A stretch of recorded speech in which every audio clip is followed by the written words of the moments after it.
السلام علیکم دوستو، اردو کلاسک چینل پر خوش آمدید۔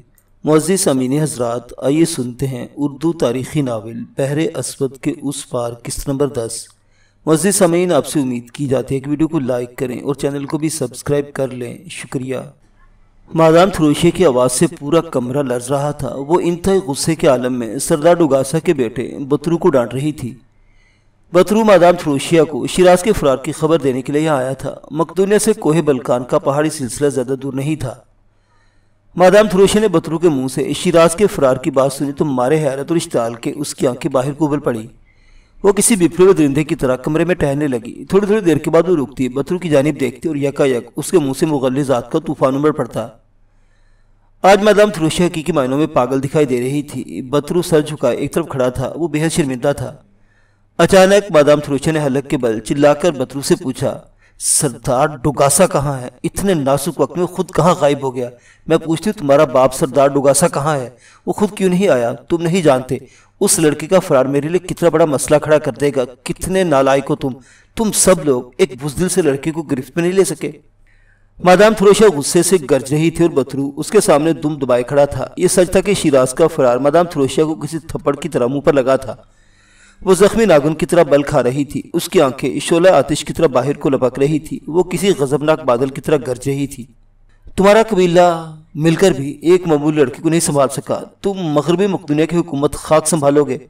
میں نے تمہارے باپ کو حکم بھجوایا تھا کہ لڑکے کو وادی بلکان میں لے جا کر قتل کر دیا جائے اور اس کی لاش کسی اندھی کھائی میں پھینک دی جائے، پھر تم لوگوں نے اسے زندہ کیوں رکھا؟ اب بطرو کا بدن تھر تھر کانپنے لگا۔ اس نے منمناتے ہوئے جواب دیا، مادام اس میں میرے بابا کی کوئی غلطی نہیں، وہ تو استنبول گئے ہوئے تھے۔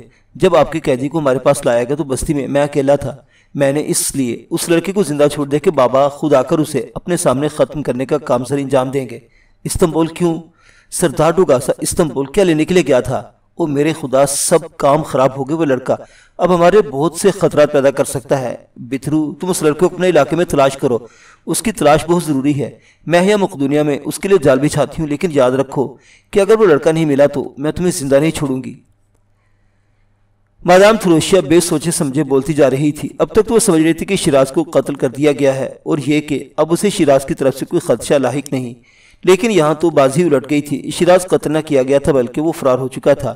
وہ کسی بھی وقت مقدونیہ پہنچ کر جانسن کے قتل کے بارے میں حقیقت اگل سکتا تھا۔ لیکن ایک لحاظ سے مادام تھروشیا مطمئن بھی تھی۔ اس نے شیراز کے ساتھ جو بھی کارروائی کی تھی، کسی کارروائی کا سراغ مادام تھروشیا تک نہ پہنچتا تھا۔ البتہ شیراز کے فرار ہونے پر وہ بہت پریشان ہوئی تھی، کیونکہ یہ ایک طرح سے اس کی شکست تھی اور اب تو شیراز کے اہل خانہ بھی غائب تھے۔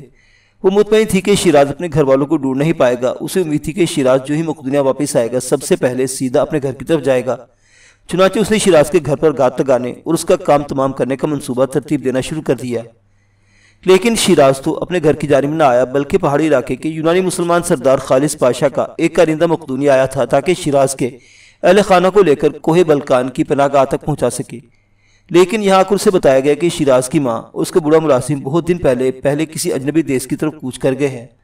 خالص پاشا کے آدمی نے واپس پہاڑی پر جا کر اطلاع خالص پاشا تک پہنچا دی تھی۔ شیراز یہ سب سن کر بہت ملول ہوا تھا اور اس نے تہیہ کر لیا تھا جب تک اپنے دشمنوں کو ان کے انجام تک نہیں پہنچائے گا آرام سے نہیں بیٹھے گا۔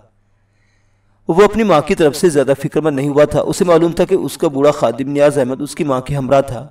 شیراز نے فیصلہ کیا کہ وہ مقدونیہ کے بجائے استنبول جائے گا۔ اس کا دشمن سردار ڈوگاسا استنبول میں تھا۔ شیراز کو ابھی تک اپنے اصلی دشمن مادام تھروشیا کے بارے میں کچھ علم نہیں تھا۔ اس کے سامنے تو صرف سردار ڈوگاسا تھا۔ وہ سردار ڈوگاسا سے پوچھنا چاہتا تھا کہ آخر اس نے شیراز کے خاندان سے اپنی کس دشمنی کا بدلہ لیا۔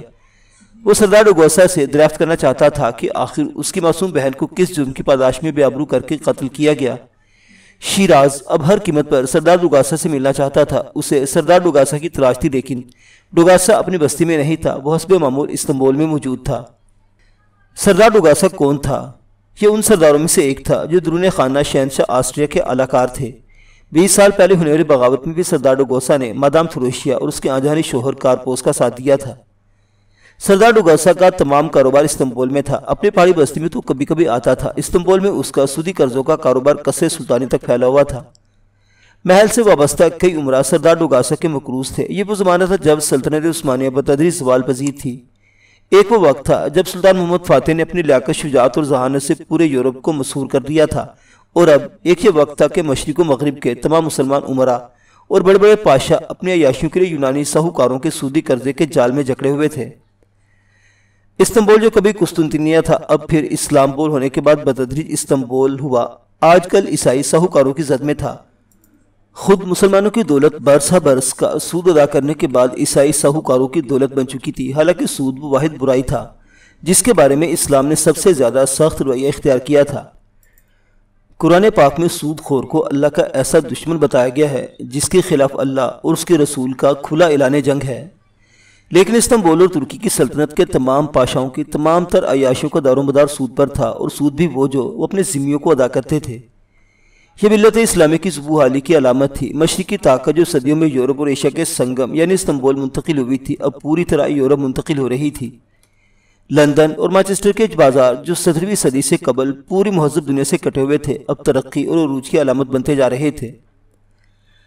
زمین کی جغرافیائی تاریخ اب آنے والے ادوار کے اشارے دے رہی تھی، لیکن مسلمانوں کے مرکز خلافت کو فطرت کے ان اشاروں نے اپنی طرف متوجہ نہ کیا تھا۔ آنے والے ادوار میں یورپ اور اس کی تہذیب کا غلغلہ مچنے والا تھا، لیکن ترکی اس سے بے خبر تھا۔ مسلمانوں کی حاکمیت کا سورج آہستہ آہستہ مغرب کی طرف بڑھ رہا تھا، لیکن اس کی ذوفشانی میں اسلام کی رمق کم پڑتی جا رہی تھی۔ سردار ڈوگاسا یونانی ساہوکار تھا، اس کا تعلق کوہ بلکان کے پہاڑی قبائل سے تھا، لیکن اس کا تمام کاروبار استنبول میں پھیلا ہوا تھا۔ یہی وجہ تھی کہ وہ زیادہ وقت استنبول میں گزارتا تھا۔ استنبول میں اس کا عالی شان رہائش گاہ تھی، جسے دیکھ کر سردار ڈوگاسا کی معاشرتی حیثیت اور شان و شوکت کا اندازہ ہوتا تھا۔ سردار ڈوگاسا کا بیٹا بطرو بستی میں موجود رہتا تھا۔ سردار ڈوگاسا کے مادام تھروشا کے ساتھ بہت پرانے مراسم تھے، اور وہ ایسا دل پھینکتا کہ ابھی تک مادام تھروشا پر جان چھڑکتا تھا۔ مادام تھروشا بھی تو ابھی تک جوان ہی تھی، بے شک اس کی اولاد جوان تھی، لیکن وہ عورتوں کی ایسی قبیل سے تھی جو کبھی بوڑھی نہیں ہوتی۔ کتنے یونانی سردار تھے جو مادام تھروشا کے ایک اشارے پر جان چھڑکتے تھے، لیکن مادام تھروشا سردار ڈوگاسا کو زیادہ اہمیت دیتی تھی۔ شیراز خالد پاشا کے جوان بیٹے سکندر پاشا کے ساتھ استنبول آ پہنچا۔ اسے سردار ڈوگاسا سے ملنا تھا، اور استنبول میں سردار ڈوگاسا جیسا شخص کو تلاش کرنا چندہ مشکل نہیں تھا۔ البتہ یہ الگ بات تھی کہ سردار ڈوگاسا ہمیشہ پہرے میں رہتا تھا۔ دراصل اسے استنبول کے کسی دشمن سے کوئی خطرہ نہیں تھا، خطرہ تو اسے اپنے دشمن قبیلے سے تھا۔ اس کا دشمن قبیلہ خالص پاشا کا قبیلہ تھا۔ خالص پاشا کے قبیلہ والے نسلیں یونانی ہی تھے۔ پاشا کا لفظ ان کے آبا نے استعمال کیا تھا۔ یہ لوگ صدیوں پہلے مسلمان ہو گئے تھے۔ کوہ بلکان کی پہاڑیوں پر ہزاروں قبائل آباد تھے۔ ان قبائل میں اکثریت عیسائیوں کی تھی، لیکن کوہ بلکان کی مشرقی پہاڑیوں پر زیادہ تر مسلمان قبائل ہی آباد تھے۔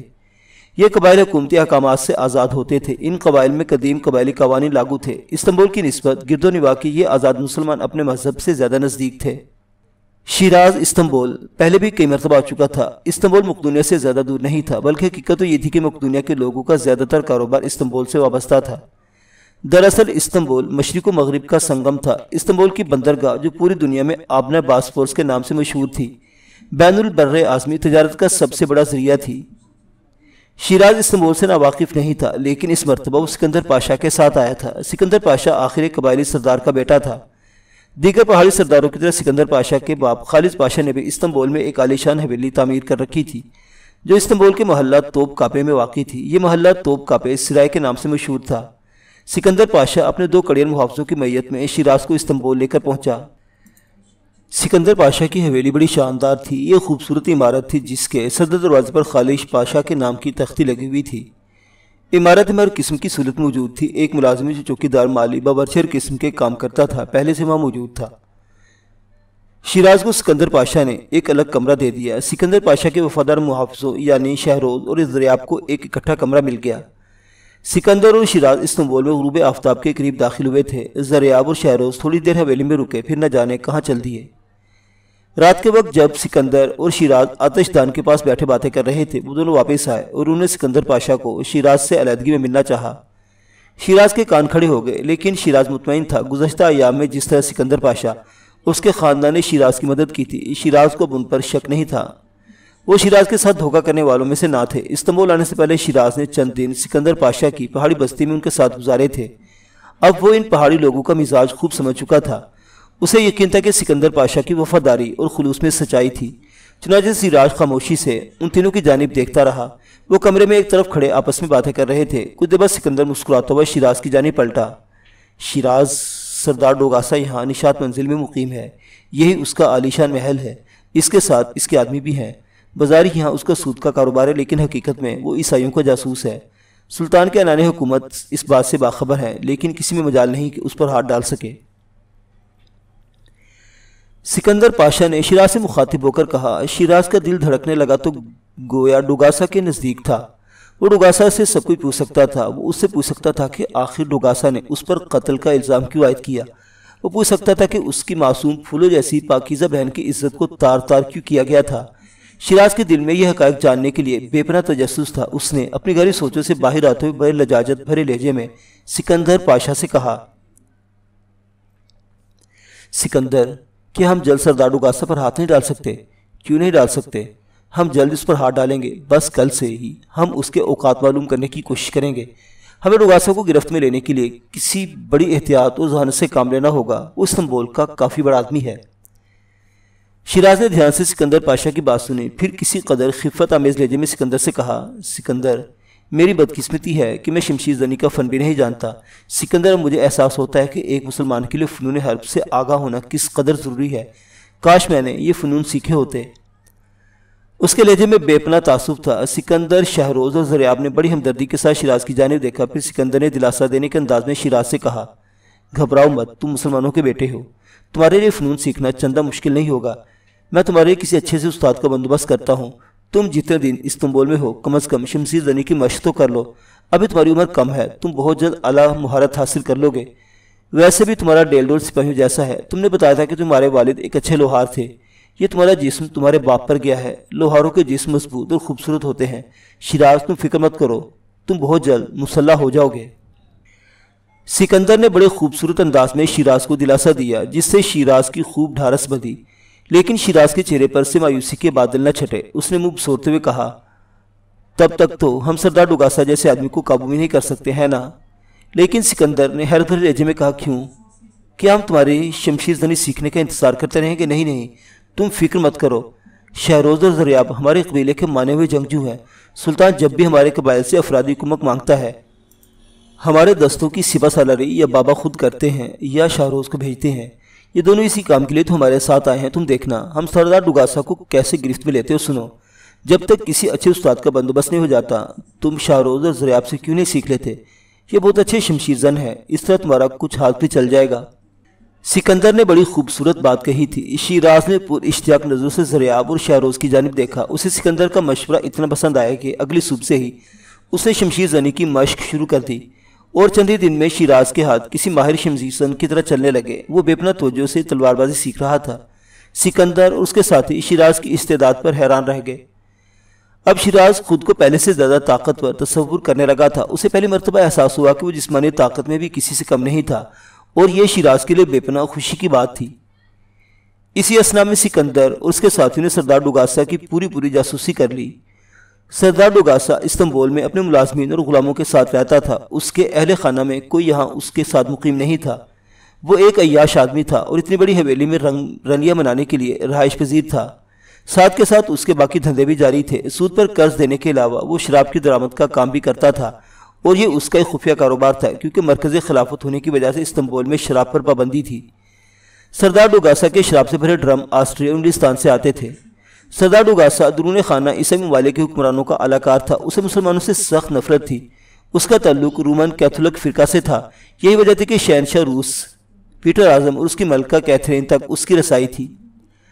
بعض مسلمان عمرائے سلطنت ڈوگاسا کی ریشہ دوانیوں سے واقف تھے، لیکن وہ سردار ڈوگاسا کے مقروض تھے، اور یہی وجہ تھی کہ ڈوگاسا کھلے بندوں استنبول میں جو بھی چاہتا تھا کرتا تھا۔ اس کے بستر پر ہر رات ایک نئی دوشیزہ ہوتی۔ وہ شراب، کباب اور شباب تینوں چیزوں کا رسیہ تھا۔ یہ سب معلومات تو سکندر کے پاس پہلے سے تھی۔ اب تو انہیں سردار ڈوگاسا کی حویلی میں مقیم افراد کی تعداد کے علاوہ اس کے تمام تر اوقات کی خبر ملی تھی۔ اس دوران شیراز استنبول شہر میں کھلے بندوں نہ گھوما تھا۔ وہ ابھی اپنے دشمنوں سے پوشیدہ رہنا چاہتا تھا۔ اسے یقین تھا کہ ابھی سردار ڈوگاسا کے آدمی ہر جگہ اس کی بو سونگتے پھر رہے ہوں گے۔ استنبول وارد ہونے کے 10ویں روز سکندر پاشا نے شیراز کو بتایا کہ سردار ڈوگاسا کی حویلی پر حملہ کرنے کے لیے تمام انتظامات مکمل ہو چکے ہیں۔ مارے تجسس اور سنسنی کے شیراز کی نبضیں تیز ہو گئیں۔ اگلے روز وہ تینوں سردار ڈوگاسا کی سرکوبی کے لیے نکل کھڑے ہوئے۔ شہروز کا طوفانی گھوڑا سب سے آگے تھا۔ شیراز، سکندر اور زریاب کے پاس شمشیریں تھیں، جبکہ شہروز کے پاس بندوق تھی۔ ایک بندوق سکندر کے گھوڑے کی زین کے ساتھ لٹک رہی تھی۔ راستے میں ایک جگہ سکندر نے سب کو روک کر کہا، ہمیں براہ راست حرکت کرتے ہوئے سردار ڈوگاسا کو گرفت میں لینا ہے اور وہیں اس کی زبان کھلوانی ہے۔ تم سب یہ بات ذہن میں رکھنا، لیکن ہم سردار ڈوگاسا کو کسی قیمت پر زندہ نہیں چھوڑ سکتے کیونکہ وہ ہمیں پہچانتا ہے۔ اگر وہ کسی کو شکل سے نہیں پہچانتا تو وہ شیراز ہے۔ ہم سب اس کی پڑوسی بستی کے رہنے والے ہیں۔ سردار ڈوگاسا کی حویلی میں اس وقت 10 کے قریب محافظ ہوں گے۔ ہو سکتا ہے ان کے پاس بھی بندوقیں ہوں، لیکن امید ہے کہ اگر ان کے ساتھ مد بھیڑ ہوئی تو وہ صرف شمشیر بکف ہی ہوں گے۔ ہمیں ہر کام ہوشیاری سے کرنا ہوگا۔ آخر وقت تک حویلی کے کسی محافظ کو ہماری آمد کا پتہ نہیں چلنا چاہیے۔ شیراز اور میں اندر جائیں گے، شہروز اور زریاب تم لوگ حویلی کے باہر رہو گے۔ صرف خطرے کی صورت میں تم لوگوں کو ہماری مدد کے لیے اندر آنے کی اجازت ہوگی، ورنہ تم گھوڑے پر مستعد رکھو گے اور ہمارا انتظار کرو گے۔ سکندر کسی ماہر جنگجو سالار کی طرح سب کو ہدایت دے رہا تھا۔ آخر وہ خالص پاشا جیسے سالار کا بیٹا تھا۔ اس کی بات مکمل ہوئی تو شاہزور نے کہا، لیکن ہمیں کیسے پتہ چلے گا کہ تم خطرے میں گر چکے ہو؟ اس کا سوال معقول تھا۔ سکندر نے چند لمحے کچھ سوچا اور پھر شہروز کو مخاطب کرتے ہوئے کہا، اس بات کی 2 نشانیاں رکھی جا سکتی ہیں، ایک یہ کہ ہم جلتا ہوا تیر باہر کی طرف پھینکیں گے، دوسری یہ کہ میں کسی جنگلی پرندے کی آواز اپنے حلق سے خارج کروں گا، جیسی ہم لوگ اپنے پہاڑوں پر ایک دوسرے کو نشانی دینے کے لیے خارج کرتے ہیں۔ شہروز نے اطمینان سے سر ہلایا، لیکن سکندر کی بات ابھی جاری تھی۔ وہ کہہ رہا تھا، ہم بندوق کے استعمال سے پرہیز کرنے کی کوشش کریں گے، لیکن اگر سردار ڈوگاسا کے محافظوں نے بندوق استعمال کی تو ہمیں بھی مجبوراً بندوق چلانی پڑے گی۔ ایسی صورت میں تم لوگوں کو خود ہی اندازہ ہو جائے گا کہ اندر کیا صورتحال ہے۔ تم فکر مت کرنا، مجھے امید ہے اس کی نوبت ہی نہیں آئے گی۔ ہم سیدھا سردار ڈوگاسا کے کمرے میں پہنچنے کی کوشش کریں گے۔ اندر کا نقشہ ہمارے ذہن میں محفوظ ہے۔ انشاءاللہ ڈوگاسا کے محافظ سے مدبھیڑ نہیں ہوگی۔ اتنا کہہ کر سکندر شیراز کی طرف متوجہ ہوا۔ شیراز، ڈوگاسا سے بات تم کرو گے، میں تمہارے پشت پر موجود رہوں گا، لیکن حویلی میں اترنے کے لیے ہمیں الگ الگ راستے اختیار کرنے ہوں گے۔ پھر اس نقشے کے مطابق جو ہم نے ذہن میں ازبر کر رکھا ہے، ہم مختلف راستوں سے سردار ڈوگاسا کی خوابگاہ تک پہنچنے کی کوشش کریں گے۔ ہم میں سے جو کوئی وہاں پہلے پہنچ گیا وہ اس بیرونی برآمدے کے ستون کی اوٹ میں جو سردار ڈوگاسا کی خوابگاہ کے باہر موجودہ چھپ کر دوسرے ساتھی کے پہنچنے کا انتظار کرے گا۔ سکندر نے وہ تمام تر تفصیلات ایک مرتبہ پھر دہرا دی جو انہوں نے روانہ ہونے سے پہلے آپس میں طے کی تھی۔ سکندر بڑا سلجھا ہوا نوجوان تھا۔ اس کی طبیعت میں ہر چیز کو مکمل دیکھنے کی عادت تھی۔ اس نے سردار ڈوگاسا پر حملہ کرنے سے پہلے ہر چیز پر باریک بینی سے غور کیا تھا۔ شیراز کو تو توقع ہی نہ تھی کہ اس واردات میں انہیں کسی قسم کے خدشات سے واسطہ پڑ سکتا ہے، جبکہ سکندر پاشا ایک پہاڑی سردار کا لائق بیٹا تھا جو جامعہ عثمانیہ استنبول میں تعلیم حاصل کرتا تھا۔ وہ شیراز کی طرف فنون حرب سے ناواقف نہیں تھا۔ اس نے شمشیر زنی، نیزہ بازی اور خاص کر تیر اندازی تو بچپن میں ہی سیکھ لی تھی۔ شیراز نے اس کی جنگجویانہ صلاحیتیں دیکھی تو اس کی قابلیت کا قائل ہو گیا۔ سردار ڈوگاسا کی حویلی مغربی استنبول کی گنجان آبادی میں تھی۔ یہ عیسائیوں کی آبادی تھی۔ عیسائیوں کے بعض خاندان فتح قسطنطنیہ سے ابھی تک یہیں آباد تھے۔ ان کے آباء و اجداد قرن ہا قرن سے اسی جگہ آباد تھے۔ سن 1453 میں فتح قسطنطنیہ کے بعد مسلمانوں نے عیسائیوں کو قسطنطنیہ سے نکالا نہیں تھا، لیکن اس کے برعکس سن 1492 میں شاہ فرڈینانڈ نے اندلس سے تمام مسلمانوں کو نکلنے کا حکم دے دیا تھا۔ صرف وہی مسلمان ہسپانیہ میں رہ سکے تھے جو ملکہ ازابیلا کی تحریک استباق کا شکار ہو کر خود کو عیسائی ظاہر کرتے۔ سلطان محمد فاتح نے ایسا نہیں کیا تھا، حالانکہ اندلس کی جو اہمیت مسلمانوں کے نزدیک تھی اس سے ہزارہ گنا زیادہ اہمیت قسطنطنیہ کے عیسائیوں کے نزدیک تھی۔ قسطنطنیہ میں عیسائیوں کا سب سے بڑا چرچ آیا صوفیہ تھا، جس کی مذہبی حیثیت عیسائیوں کے نزدیک یروشلم کے بعد سب سے زیادہ تھی۔ استنبول میں عیسائی آج تک آباد تھے۔ نشات منزل اسی علاقے میں تھی۔ سکندر کا مسلح دستہ آدھی رات کی تاریکی میں انتہائی احتیاط کے ساتھ نشان منزل کے نزدیک آ پہنچا۔ اب وہ سب سردار ڈوگاسا کی حویلی پر حملہ آور ہونے کے لیے تیار تھے۔ انہیں معلوم تھا کہ حویلی کی فصیل 10 فٹ کے قریب اونچی ہے۔ اس حویلی میں کسی برج کی ضرورت محسوس نہ کی گئی تھی۔ کھلی سڑک کے کنارے استادہ انجیر کے گھنے پیڑ تلے وہ ایک دوسرے سے الگ ہوئے۔ شیراز حویلی کی عقبی جانب چل دیا اور سکندر جنوبی دیوار کی طرف بڑھا، جبکہ شہروز صدر دروازے کے سامنے مستعد ہو کر کھڑا ہو گیا اور زریاب شمالی دیوار کے ساتھ اوٹ لے کر۔ عقبی دیوار خاصی اونچی تھی۔ شیراز کسی بلی کے سے انداز میں دیوار کی جڑ کے ساتھ چلتا ہوا شمالی کونے تک پہنچ گیا۔ یہاں عقبی باغیچہ تھا۔ فصیل کے اندرونی طرف انجیر کے گھنے درخت ایستادہ تھے۔ سردار ڈوگاسا ہمیشہ محتاط رہتا تھا، لیکن اپنی حویلی میں وہ فکر ہو کر رہائش پذیر تھا۔ اسے معلوم تھا کہ اس کے آس پاس تمام آبادی عیسائیوں کی تھی۔ اس کے علاوہ وہ جانتا تھا کہ کسی مسلمان میں اتنی جرت نہیں کہ وہ سردار ڈوگاسا کی حویلی میں داخل ہو سکے۔ یہی وجہ تھی کہ شمالی کونے میں انجیر کے درختوں کی شاخیں ضرور سے زیادہ پھیل چکی تھی، لیکن اتنی زیادہ پھیلی ہوئی تو کوئی شاخ بھی نہ تھی کہ شیراز اسے پکڑ کر اوپر چڑھ سکتا۔ شمالی کونے میں پہنچ کر شیراز نے فوری طور پر پنجوں کے بل کھڑے ہو کر کسی بازیگر کی طرح خود کو ہوا میں اچھالا اور دونوں ہاتھ بلند کر کے دیوار کے کنارے کو پکڑ لیا اور پھر کسی بن مانس کی طرح اپنے بازو کو اکڑا کر پوری قوت سے خود کو اوپر اٹھایا۔ شمشیر اس کے دانتوں میں دبی ہوئی تھی۔ اس کا سر جیسے ہی دیوار سے بلند ہوا، اس نے کوہنی دیوار پر ٹکا دی اور اچھل کر دیوار پر چڑھ گیا۔ اب شمشیر اس کے ہاتھ میں تھام لی تھی۔ شیراز نے دوسری طرف بھی خود کو اس طرح لٹکا لیا اور پھر ہلکے سے دھماکے کی آواز آئی۔ اب وہ زمین پر تھا۔ اس طرف کوئی محافظ نہیں تھا۔ اس طرف صرف ایک ہی مورچہ بنانے کی ضرورت محسوس کی گئی تھی جو جنوبی کونے میں تھا، جبکہ شیراز عقبِ صمت کے شمالی کونے میں کودا تھا۔ وہ کچھ دیر خاموشی سے دبکا رہا۔ اس کے بائیں اور دائیں بیرونی دیوار تھی اور آگے مہندی کے پودے کی خوشنما باڑ۔ یوں وہ مہندی کی باڑ کے پیچھے حویلی کے آخری کونے میں تقریباً سانس روکے اکڑو بیٹھا تھا۔ دوسری طرف ابھی تک خاموشی تھی۔ اس کا دل سینے میں بری طرح دھڑک رہا تھا۔ اس وقت یقیناً شیراز کا چہرہ بھی ہلدی تھا اور اس کے ہاتھ پاؤں بھی کانپ رہے تھے۔ یہ اس کی زندگی کی پہلی واردات تھی۔ یہاں پہنچ کر شیراز کو محسوس ہو رہا تھا کہ وہ حقیقتاً بالکل نہ تجربہ کار ہے۔ اس کے دل سے ایک آواز اٹھی، شیراز میاں، دم دبا کر بھاگ جاؤ، لیکن زریاب شہروز اور سردار خالص پاشا کے بیٹے سکندر کو آگ کے علاوہ میں جھونک کر وہ جانے کی جرت نہ کر سکا۔ اس نے تو خود ہی سکندر کے ہمراہ حویلی کے اندر داخل ہونے کی ضد کی تھی۔ حالانکہ شہروز اس کے حق میں نہیں تھا۔ سکندر یہی چاہتا تھا کہ شیراز حویلی سے باہر رک کر ان کا سب کا انتظار کرے، جبکہ شیراز نے اصرار کیا تھا کہ سردار ڈوگاسا پر سب سے پہلا حملہ وہ خود کرنا چاہتا ہے، چنانچہ وہ خود حویلی میں داخل ہوگا۔ دوسری طرف کوئی ہلچل، کوئی چیخ، کوئی آواز سنائی نہ دے رہی تھی۔ شیراز کے کان پوری توجہ سے ادھر لگے ہوئے تھے۔ مانی عمارت کے عقبی طرف کا دروازہ کھلا۔ دروازہ انتہائی بے آواز طریقے سے کھولا گیا۔ دروازہ کھلنے کے باوجود بھی کسی قسم کی کوئی روشنی باہر نہ نکلی۔ یقیناً دروازہ کھولنے والا احتیاط سے کام لے رہا تھا۔ شیراز حیران رہ گیا کہ سکندر اتنی جلدی عقبی سمت میں بھی پہنچ گیا۔ اسے یقین نہ آ رہا تھا کیونکہ سکندر نے اسے حویلی کے اندر ہی ملنے کی جگہ بتائی تھی۔ تو پھر یہ شخص کون تھا جو حویلی کی عقبی عمارت سے چوروں کی طرح باہر آ رہا تھا؟ شیراز کی سانسیں یکلخت تیز ہو گئی۔ شاید حویلی کا ہی کوئی فرد عقبی دروازے سے باہر آیا تھا۔ تو کیا وہ لوگ حملہ آوروں کی آمد سے باخبر تھے؟ شیراز کا دل دھک دھک کرنے لگا۔ شیراز نے اپنے اندر پیدا ہونے والے خوف و دہشت پر قابو پانے کی لاکھ کوشش کی، لیکن اس کے دل کی دھڑکن ہر لمحہ کے ساتھ بڑھتی جا رہی تھی۔ شیراز کو یوں لگا جیسے اس کا دل عنقریب پھٹ جائے گا۔ اچانک عقبی سمت کے دروازے سے باہر آنے والے کے ہاتھ میں جلتی ہوئی مشل دکھائی دینے لگی۔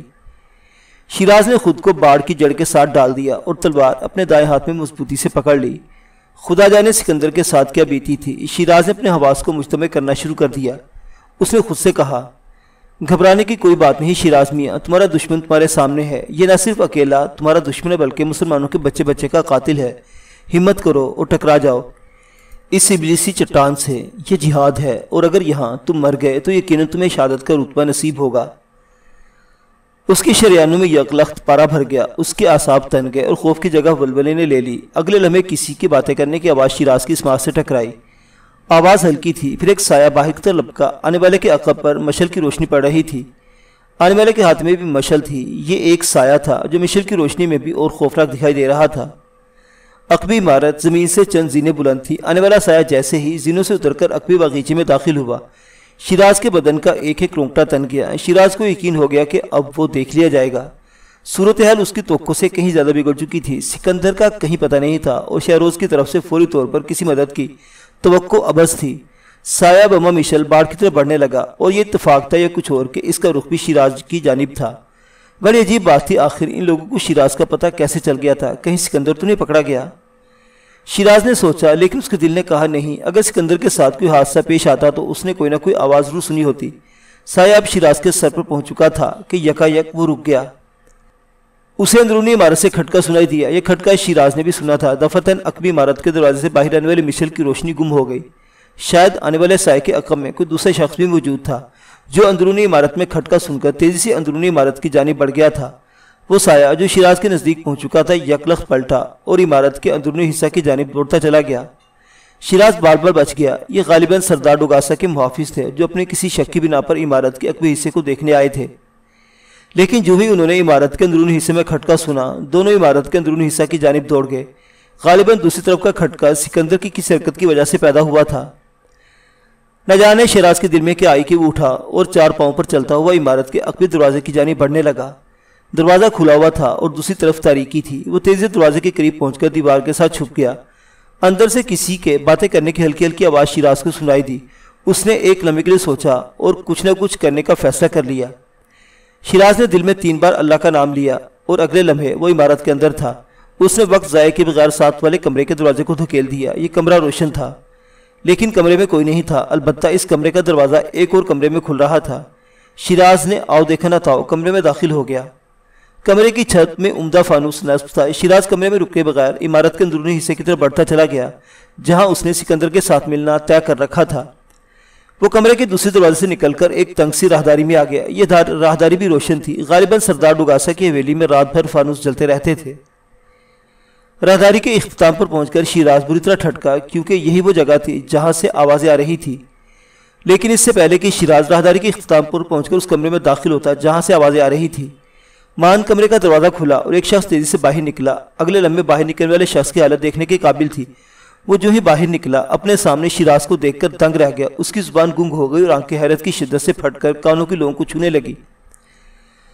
اب شیراز اور سردار ڈوگاسا کا محافظ آمنے سامنے تھے۔ یکایک سردار ڈوگاسا کے محافظ نے اپنی شمشیر الف کر لی۔ شیراز کی شمشیر تو پہلے ہی شیراز کے ہاتھ میں تھی۔ فضا لوہے سے لوہا ٹکرانے کی آواز سے گونج اٹھی۔ دونوں تلواریں آپس میں ٹکرا رہی تھی۔ شیراز بڑی مہارت کے ساتھ دشمن کے ہر وار کو اپنی تلوار پر روک رہا تھا، لیکن وہ اس لڑائی کو زیادہ دیر جاری نہ رکھ سکتا تھا۔ اسے معلوم تھا کہ ابھی کوئی نہ کوئی شخص اس کمرے سے نکلے گا جس کمرے سے یہ شخص نمودار ہوا تھا، کیونکہ اسی کمرے سے باہر آنے والی آوازیں شیراز نے سنی تھی۔ یہی سوچ کر شیراز نے اپنی تلوار فضا میں لہرائی اور محافظ پر حملہ کر دیا۔ اب تک وہ محافظ کے حملوں کو روکنے کی کوشش کر رہا تھا، لیکن اب وہ خود حملے کرنے لگا۔ شیراز کے حملوں میں جنون کا عنصر شامل تھا۔ مد مقابل شیراز کی مستعدی سے پریشان ہو گیا اور شیراز کے تابڑتوڑ حملوں کی تاب نہ لاتے ہوئے پسپا ہونے لگا۔ اسی اثنا میں شیراز کی نظر اس شخص پر پڑی جو مد مقابل کے عقب میں نمودار ہوا تھا۔ اب شیراز کے پاس وقت بہت کم تھا، نہ جانے شیراز کو کیا ہوا کہ اس نے 2 قدم پیچھے ہٹ کر اپنے مد مقابل پر ایسا عجیب وار کیا جس سے اس کا سر اس کے تن سے جدا ہو کر لڑکتا چلا گیا۔ شیراز نے اپنی زندگی کا پہلا قتل کر دیا تھا۔ کمرے سے نمودار ہونے والا شخص جسامت کے لحاظ سے شیراز کی نسبت 2 گنا تھا۔ اس کے جس پر عمدہ لباس دے کر شیراز نے سوچا ہو نہ ہو یہی شخص سردار ڈوگاسا ہے، اور حقیقت میں یہی تھی۔ دراصل جس وقت یہ لوگ سردار ڈوگاسا کی حویلی میں داخل ہوئے تھے اس وقت سردار ڈوگاسا ابھی جاگ رہا تھا۔ آج اس کے بستر پر ایک نئی حسینہ موجود تھی۔ جس رات سردار ڈوگاسا کے بستر پر کوئی نئی لڑکی موجود ہوتی وہ ساری رات جاگتا رہتا، اور جب تک سردار ڈوگاسا جاگتا رہتا اس کے محافظ بھی پوری طرح چکنے رہتے تھے۔ یہی وجہ تھی کہ شیراز جب مہندی کی باڑ کے عقب میں چھپا ہوا تھا تو اتفاق سے حویلی کے محافظ عقبی سمت کا جائزہ لینے کے لائے تھے، لیکن ٹھیک اسی وقت سکندر بھی حویلی میں داخل ہو چکا تھا۔ سکندر جس طرف سے داخل ہوا تھا وہ سمت زیادہ حساس اور خطرناک تھی۔ یہ وجہ تھی کہ حویلی میں داخل ہوتے سردار ڈوگاسا کے ایک محافظ کی نظر اس پر پڑ گئی، لیکن یہ تو سکندر کی مہارت تھی کہ وہ آن واحد میں محافظ کی نگاہوں کے سامنے سے اوجھل ہو گیا۔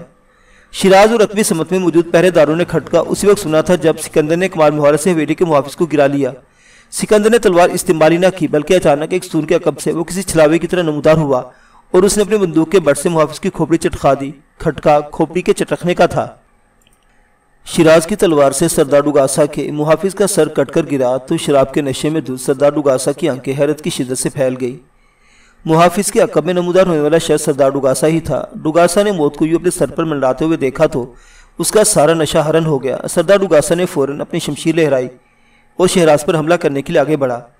اب شیراز کو ایک بڑا امتحان درپیش تھا۔ سردار ڈوگاسا جیسے ماہر جنگجو سردار کے ساتھ شمشیر زنی کا مقابلہ شیراز کے بس کی بات نہ تھی۔ ڈوگاسا کے حملہ کرنے کے انداز سے ہی شیراز کو پتہ چل گیا کہ سردار ڈوگاسا کوئی معمولی شمشیر زن نہیں جس سے وہ آسانی سے گرا لے گا۔ ٹھیک اسی وقت حویلی کی جنوبی سمت سے بہت سی تلواروں کے ٹکرانے کی آواز شیراز اور ڈوگاسا کی سماعت سے ٹکرائی۔ سردار ڈوگاسا اتنی زیادہ تلواروں کی آواز سن کر بری طرح چونکا، لیکن وہ آگے بڑھنے سے نہ رکا۔ تلوار اس کے ہاتھ میں تھی اور وہ شیراز کو گھورتے اس کی جانب بڑھ رہا تھا۔ تم کون ہو؟ میں نے تمہیں پہلے کبھی نہیں دیکھا۔ شیراز کے نزدیک پہنچ کر سردار ڈوگاسا نے رکتے ہوئے کہا۔ شیراز پوری طرح چکنا ہونے کی کوشش کر رہا تھا۔ اسے معلوم تھا کہ سردار ڈوگاسا کا سوال کرنا محض ایک داؤ ہے۔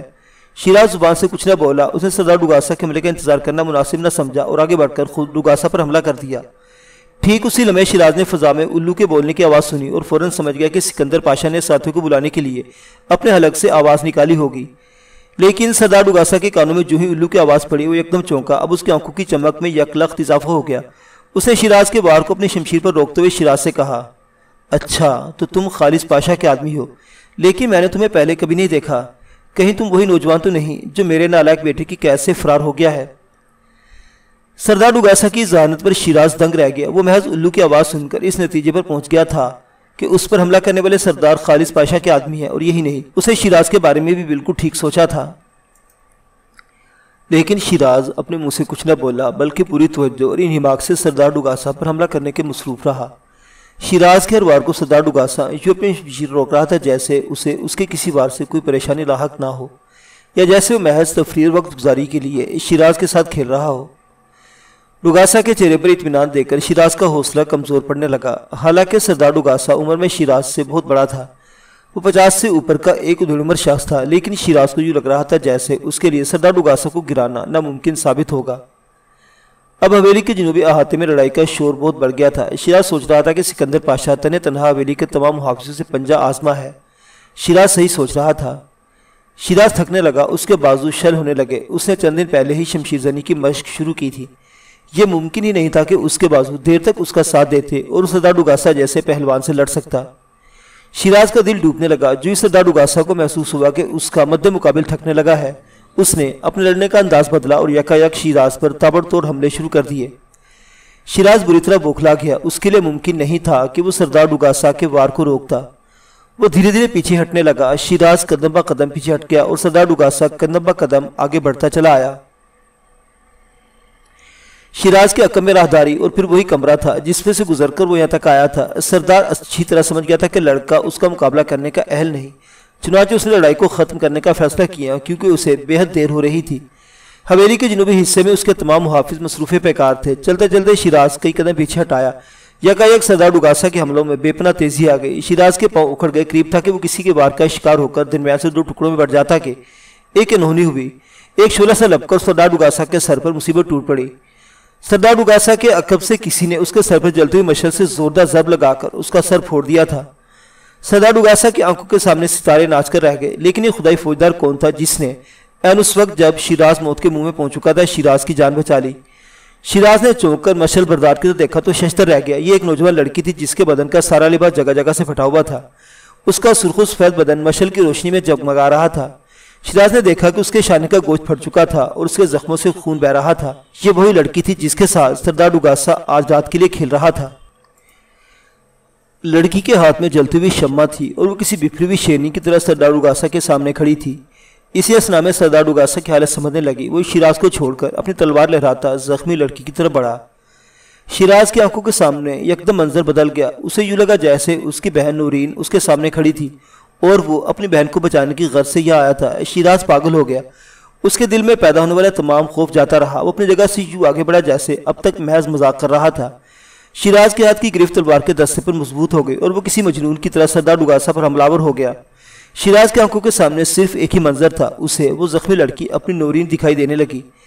وہ وحشی ہو چکا تھا۔ اس نے دیوانہ ور حملے شروع کر دیے۔ سردار ڈوگاسا نے حیرت بھری نظروں سے شیراز کے نئے انداز کو دیکھا اور شیراز کی آنکھوں میں موجود چمک کو دیکھ کر یکلا ڈر گیا۔ اس نے شیراز کے واروں سے خود کو بچانے کی کوشش کی، لیکن شیراز کے وار تو خود شیراز کے اپنے بس میں ہی نہ تھے۔ شیراز کے بازو کسی مشین کی طرح چل رہے تھے اور پھر شیراز کا ایک وار اتنا زوردار پڑا کہ سردار ڈوگاسا کی شمشیر اس کا بوجھ نہ سہار سکی۔ ڈوگاسا کے ہاتھ میں شمشیر چھوٹ کر دور جا گری۔ اب وہ خالی ہاتھ شیراز کے سامنے کھڑا تھا، لیکن شیراز ہوش میں کب تھا؟ شیراز تو اپنی بہن نورین کو زخمی حالت میں اپنے سامنے دیکھ چکا تھا، چنانچہ وہ نہ رکا اور آگے بڑھ کر ڈوگاسا پر حملہ آور ہو گیا۔ نہتے سردار ڈوگاسا پر شیراز کا وار پڑا تو اس نے جان بچانے کے لیے ہاتھ کی مدد سے شیراز کا وار روکنے کی کوشش کی۔ ڈوگاسا کے ہاتھوں کی انگلیاں آن واحد میں کٹ کر دور جا گری۔ قریب تک کہ شیراز اس کی گردن نہیں اڑا دیتا کہ شیراز کو اسی لڑکی کی آواز سنائی دی، بھیا بھیا خدا کے لیے ٹھہر جاؤ، اس کمینے کو اتنی آسان موت مت مارو، ٹھہر جاؤ بھیا، یہ میرا مجرم ہے، اسے سزا بھی میں ہی دوں گی۔ شیراز تو جیسے ہوش میں آ گیا، اس نے فوراً شمشیر روک لی۔ اب سردار ڈوگاسا شیراز کے سامنے کھڑا تھر تھر کانپ رہا تھا۔ زخمی لڑکی کے چہرے پر فاتحانہ مسکراہٹ پھیل گئی۔ وہ ایک شانے بے نیازی سے اس طرف بڑھی جہاں سردار ڈوگاسا کی شمشیر پڑی تھی۔ لڑکی نے آگے بڑھ کر سردار ڈوگاسا کی شمشیر اٹھا لی اور اب وہ سردار ڈوگاسا کی طرف بڑھ رہی تھی، لیکن اس سے پہلے کہ وہ ڈوگاسا پر حملے سے وار کرتی، شیراز نے اسے مخاطب کرتے ہوئے کہا، بہن بے شک تو اس موذی درندے کو اپنے ہاتھوں سے واصل جہنم کرنا، لیکن صرف چند لمحے ٹھہر جاؤ، مجھے اس سے کچھ پوچھنا ہے۔ میں آیا تو اسی کام کے لیے تھا، لیکن تمہاری حالت دیکھ کر نہ جانے کیوں میں دیوانہ ہو گیا۔ لڑکی یکدم رک گئی۔ اب وہ شیراز کی طرف دیکھ رہی تھی۔ شیراز 2 قدم آگے بڑھ کر سردار ڈوگاسا کے سامنے آ گیا۔ سردار مجھے پہچانو۔ میں بھی اس جیسی ایک بہن کا بھائی ہوں۔ تم نے میری بہن کو بھی ایک دن اسی طرح اپنی ہوس کا نشانہ بنایا تھا، لیکن میں تم سے کچھ پوچھنا چاہتا ہوں۔ تم نے نورین کو مقدونیہ میں اغوا کیا اور اسی شب اس کی لاش مقدونیہ کے ایک بازار سے ملی۔ کیا مقدونیہ میں بھی تمہاری رہائش گاہ ہے؟ کیا تمہارے ظلم و استبداد کا دائرہ مقدونیہ تک وسیع ہے؟ سردار ڈوگاسا پھٹی پھٹی آنکھوں سے شیراز کی جانب دیکھ رہا تھا۔ مان شیراز نے محسوس کیا جیسے حویلی کے جنوبی حصے میں یکلخت خاموشی چھا گئی ہو۔ اس کا دل زور سے دھڑکا، کہیں اس کے ساتھی محافظوں کی تلواروں کا نشانہ تو نہ بن گئے تھے۔ ٹھیک یہی بات سردار ڈوگاسا بھی سوچ رہا تھا۔ یکایک اس کے چہرے پر مسکراہٹ پھیل گئی۔ میرے محافظوں نے تمہارے ساتھیوں کا کام تمام کر دیا شیراز، اب تم یہاں سے بچ کر نہیں جا سکتے۔ شاید میرے محافظوں کی تعداد تمہیں معلوم نہیں۔ اس کا مطلب یہ تھا کہ سردار ڈوگاسا شیراز کو پہچان چکا تھا۔ اس نے شیراز کو نام لے کر مخاطب کیا تھا۔ ٹھیک اسی لمحے دوڑتے قدموں کی آواز سنائی دی۔ کچھ لوگ دوڑتے ہوئے اسی جانب آ رہے تھے۔ زخمی لڑکے کے چہرے پر یکایک مایوسی کے بادل چھانے لگے اور اس نے اپنے دل میں فوری طور پر فیصلہ کر لیا کہ وہ محافظوں کے پہنچنے سے پہلے پہلے سردار ڈوگاسا کا کام تمام کر دے گی۔ لڑکی کسی شعلے کی طرح لپک کر آگے بڑھی اور سردار ڈوگاسا پر حملہ کر دیا۔ سردار ڈوگاسا خالی ہاتھ تھا اور وہ خود کو لڑکی کے وار سے نہ بچا سکا اور زخمی لڑکی کا وار اس کے بائیں کندھے پر پڑ گیا۔ سردار ڈوگاسا کا بایاں بازو آن واحد میں کندھے سے کٹ کر نیچے گر پڑا اور سردار ڈوگاسا کے حلق سے ایک دلدوز چیخ نکل گئی، فضا میں دور تک بلند ہوتی گئی۔ اسی اثنا میں دوڑتے ہوئے قدموں کی آواز نزدیک آ گئی۔ اگلے لمبے شیراز کے چہرے پر خوشی کے ست رنگی کوسوں قزا بکھر گئی۔ آنے والے اس کے ساتھی تھے، گویا انہوں نے سردار ڈوگاسا کے محافظوں کو جہنم واصل کر دیا تھا۔ شیراز کا سینہ فخر اور خوشی سے تن گیا، لیکن آنے والوں پر نظر پڑتے ہی لڑکی کی دیوانی گور بڑھ گئی۔ اس نے دوسرا وار کرنے کے لیے تلوار اٹھائی ہی تھی کہ شیراز نے چیخ کر اسے پکارا، بہن ٹھہرو، یہ لوگ سردار ڈوگاسا کے محافظ نہیں، میرے ساتھی ہیں، ٹھہرو، ابھی اس کی چند سانسیں اور چلنے دو، رک جاؤ بہن، رک جاؤ۔ زخمی لڑکی کا ہاتھ اٹھا رہ گیا۔ اب سردار ڈوگاسا نڈھال ہو چکا تھا، اس کا کافی زیادہ خون بہہ چکا تھا، لیکن ابھی تک اپنے پیروں پر کھڑا تھا۔ سکندر پاشا، شہروز اور ذریعہ پہنچ گئے تھے۔ ان کے چہروں پر موجود خون کے چھینٹے اس بات کی گواہی دے رہے تھے کہ انہوں نے ایک خونی جنگ کے بعد محافظوں کا خاتمہ کیا تھا۔ سکندر پاشا نے شیراز کی کارکردگی دیکھی تو دنگ رہ گیا۔ اسے قطعاً ایسی توقع نہیں تھی کہ شیراز سردار ڈوگاسا پر قابو پا لے گا، لیکن یہاں تو دنیا ہی کچھ اور تھی اور سردار ڈوگاسا کا ایک محافظ راہداری کے فرش پر آڑا ترچھا پڑا تھا، جبکہ سردار ڈوگاسا پوری طرح تسخیر ہو چکا تھا۔ مان سکندر کی نظر زخمی لڑکی پر پڑی اور اس کی پیشانی پر لکیریں پڑ گئیں، لیکن اگلے لمحے وہ خود ہی تمام صورتحال سمجھ گیا۔ اس نے خود ہی تو شیراز کو بتایا تھا کہ سردار ڈوگاسا کے بستر پر آئے روز ایک نئی دوشیزہ اپنی آبرو کی قربانی دیتی ہے۔ سکندر پاشا کو دیکھتے سردار ڈوگاسا ہکا بکا رہ گیا۔ اب سردار ڈوگاسا کو اپنی موت کا یقین آ گیا تھا۔ یکایک اس کا بدن کانپنے لگا۔ سکندر، تم تو میرے ہم وطن ہو، خدا کے لیے مجھے بچا لو، دیکھو ہمارے دل میں صلح کا معاہدہ ہے، تم مجھے مار نہیں سکتے، خدا کے لیے میری جان بچاؤ۔ سکندر آگے بڑھایا۔ سردار ڈوگاسا، تم ان لوگوں کے مجرم ہو، میں تمہارے لیے کچھ نہیں کر سکتا۔ اگر ان لوگوں سے معافی مانگ سکتے ہو تو میں تم سے وعدہ کرتا ہوں تمہیں چھوڑ جاؤں گا۔ اب یک لخت سردار ڈوگاسا شیراز کے سامنے گڑگڑانے لگا، شیراز، خدا بندے یسوع مسیح کی قسم، میری تمہارے ساتھ کوئی دشمنی نہیں، میں تمہاری بہن کی آبرو ریزی نہیں کی، تم خود سوچو میں کیسے کر سکتا ہوں، میں تو کئی ماہ سے مقدونیہ گیا ہی نہیں، تمہاری دشمن مادام تھروشیا ہے، تم جانتے ہو نا، خدا کی قسم میں نے تمہاری بہن کو کبھی دیکھا تک نہیں، مجھے مادام تھروشیا نے پیغام بھیجا تھا کہ تمہیں پہاڑیوں میں لے جا کر قتل کر دوں، لیکن شیراز دیکھو میں نے قتل نہیں کروایا، ورنہ تمہارا زندہ نہ ہوتے، میرے بیٹے نے صرف تمہیں قید رکھا، شیراز خدا کے لیے مجھے معاف کر دو۔ سردار ڈوگاسا گڑگڑا رہا تھا۔ وہ یکایک زخمی لڑکی تو متوجہ ہوا، بیٹی مجھے معاف کر دو، شراب کے نشے میں مجھ سے بھول ہو گئی، مجھے معاف کر دو، میں تم سب کو دولت دیتا ہوں، رقم دیتا ہوں، میرے پاس بغدادی دینار رکھے ہیں، میرے پاس ہیرے جواہرات ہیں، سب کچھ لے لو، لیکن میری جاں بخش دو، دیکھو میرا بازو بھی کٹ گیا، اب میں کبھی برائی کا سوچوں گا نہیں، خدا کے لیے مجھے معاف کر دو۔ مان شیراز کی آواز گونجی، تم کہتے ہو میری دشمن مادام تھروشیا ہے، پھر جانسن کو کس نے قتل کیا اور کیوں قتل کیا؟ جانسن کو مادام تھروشیا نے قتل کرایا، وہ لارنس ڈیگرے کا بیٹا تھا اور مادام تھروشیا لارنس ڈیگرے کو پسند نہیں کرتی، میں سلیپ کی قسم کھا کر کہتا ہوں کہ میں سچ کہہ رہا ہوں، بے شک تم لارنس ڈیگرے سے پوچھ لو۔ شیراز مجھے معاف کر دو، میں آئندہ کبھی کوئی جرم نہیں کروں گا۔ لیکن اس سے آگے وہ نہ بول سکا۔ زخمی لڑکی کی تلوار اس کے پیٹ کو پھاڑتی ہوئی کمر کی طرف سے باہر نکل آئی تھی اور اب وہ مر رہا تھا، اس کی آنکھوں میں آخر وقت تک التجا تھی۔ معزز سامعین حضرات، بحر اسود کے اس پار کی کہانی بھی جاری ہے، بقیہ واقعات اگلی قسط میں دیکھتے رہیے۔ اردو کلاسک۔ اللہ حافظ۔